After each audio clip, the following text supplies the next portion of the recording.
Hi everyone, welcome to another episode of Let's Warp Off with Kevin. If you don't like it, you can go warp yourself. My name is Kevin, and today we'll be talking about Star Trek Discovery Season 2, Episode 2, New Eden. What is going on with the Red Angel? Do we know anything more? Or are we just even more confused? Stick around and find out.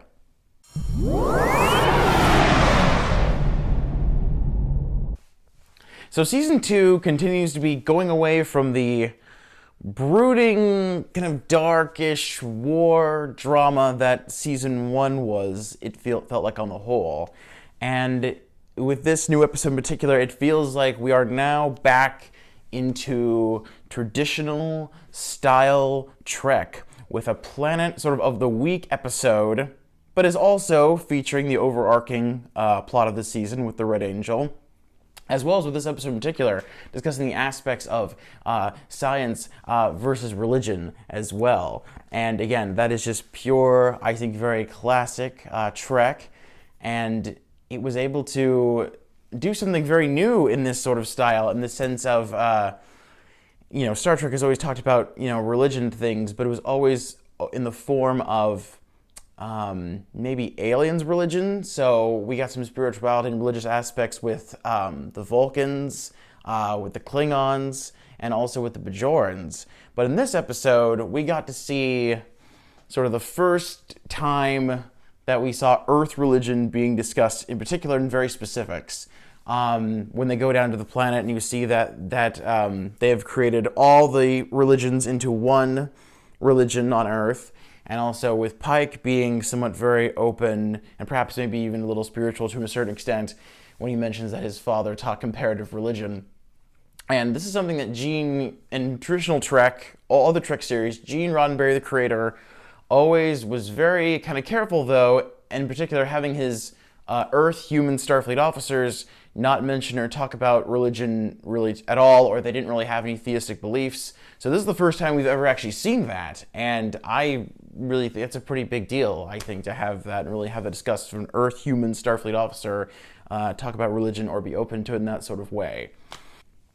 Also, something I forgot to mention from last week, that again, she was not in this episode, but I really did enjoy seeing Tig Notaro as Jen Reno from last week, the very sarcastic, dry, engineer. I thought she really added a lot of humor to that premiere episode, and it's a shame that she wasn't in this episode, but I guess she was listed as more as a reoccurring character that will pop in from time to time and maybe not a series regular.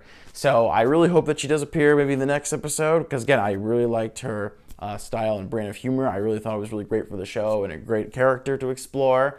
And it's interesting because she's sort of an engineer, and you kind of have Stamets, who's sort of kind of also the engineer on the ship as well. So I don't know if they're going to be working together, or are they bringing in Jen Reno as possibly maybe as a pseudo replacement for Stamets? Because again, Stamets in the last episode was talking about how he might, leave the ship or something. So could Jen Reno could be a substitute in for Stamets? I don't know. It's hard to say. He was also mentioning to Tilly in this episode how, he saw Hugh Culber again when he was doing, getting injected with the spore drives and spore jumps, how he was seeing him again, and he's very much, seems like he wants to go back to him, and is he going to do something really dangerous and reckless to see Hugh Culber again? Maybe is he going to sacrifice his own life in a way? I could see that maybe, and then they both will be together in the Mycelial Network or something perhaps. I'm not sure, but it's an idea that's floating around in my head. Meanwhile, sort of on the ship, as far as the B plot is concerned, we have the A plot with Michael Burnham, Pike, and the other officer whose name I'm sort of forgetting right now. Because again, I mentioned this in the last episode too, that I like really how they're bringing the ship, the bridge crew sort of into the forefront, and they're making them do more things. They have lines now. They're making them part of the episode onto the planet. So she was on there. I am blanking her name currently right now, but that was really great seeing her as part of the away team.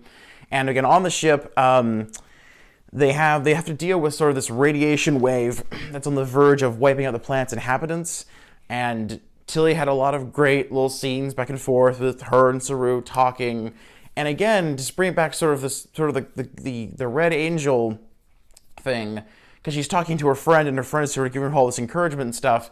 And then we find out sort of towards the end that her friend sort of had died, and it's like sort of like what's going on, and it's sort of like her friend's being a guardian angel or something. And could it be the Red Angel? Is the Red Angel interfering somehow in a way because her friend's acting like a guardian angel? So what's kind of going on there? We don't really know. In last season, though, I do remember in the end of season 1, we did have that green sort of spore alien thing land on Tilly's shoulder. Could that have something to do with it? I'm not really sure, but there's a lot of interesting theories, again, speculation theories going on with that. Like, what is the deal? What is Tilly seeing? Again, is it the Red Angel involved? Hopefully we'll find out in the next episode and see what's going on. So again, another sort of interesting contrast between Lorca and Pike is that sort of a one similar sentence and phrase that Pike said at the end that sort of reminded me of Lorca. Again, comparing and contrasting the two sort of different captains. Lorca was famous for saying back in season 1 that context is for kings. And to me, that quote sort of represented the fact that he had a certain worldview, and he wanted the world to fit that view, whatever Lorca was, his sort of fascist sort of bearing ways. And Pike sort of had a very similar quote. And his quote was, context can alter our perspective. And I really like that quote a lot. It was very Star Trek, very open. It means he's very open, again, to new ideas and viewpoints. Again, showing, comparing, contrasting the two style of captains in their views, I think. So I really enjoyed that last quote of the episode. And now, sort of for the question of the day. Now, this is sort of becomes sort of, again, the topic as well of this episode is the Prime Directive, or Starfleet General Order 1. And that was a major topic and a major theme that was throughout the entire episode of whether or not, if you break the Prime, should you break the Prime Directive? And you can comment below and see what you have to say, again, if he should or shouldn't have, because again, there's a really good case either way, because again, you know, Pike at the very end of the episode gives him this, huge battery that is able to power up the entire, church just like that, and probably powers up a lot more things as well, and probably give them, substantial free energy for the next, however many years. So again, you could argue, should Pike have done that, or should he not have done that? Again, it's one of the constant old struggles of Star Trek throughout the entire series is the idea of the Prime Directive and whether or not you should interfere with the planet's culture or not. And in this case, though, the episode does seem to be leaning towards, yes, he should have broken the Prime Directive, and that is sort of his view, and that is what he should have done. But again, people can go back and forth and argue about this all the time in a lot of episodes. To this day, people on message boards and stuff argue about whether or not should captains have broken this Prime Directive or this thing. It always makes for very interesting Trek episodes, and that's why I really enjoyed this one immensely, because again, it really felt like old school, traditional style Star Trek with this idea of the Prime Directive, and Michael pushing for, we should break it, and Pike sort of being like, no, we shouldn't break it, but at the end, Pike seems to sort of listen to Michael Burnham at the end, and is like, all right, I'll beam down, and here's sort of, here's your battery, and everything like that. And I also like to have a guy was talking to him, was like, do you fly? Do you have spaceships and travel? And he's like, yeah, we do. And that was a really nice, kind of inspiring, little positive little moment when he was talking to him at the end. I really enjoyed that as well. So again, question of the day, should Pike have broken the Prime Directive? Yes or no? Comment below and let me know what your thoughts are. Again, don't forget to like and subscribe and share this video around as well with your fellow Trekkies. And yes, again, I'm really enjoying Season 2 overall. It's becoming very Trek-like. It feels more and more Trek-like with each passing episode that we get. And I am really having a ball with Season 2. I think it's fantastic. These first 2 episodes have been very strong, and I really hope we can continue this momentum. So again, thank you all for watching so much, and I hope to see you all again soon. All right, take care. Bye-bye.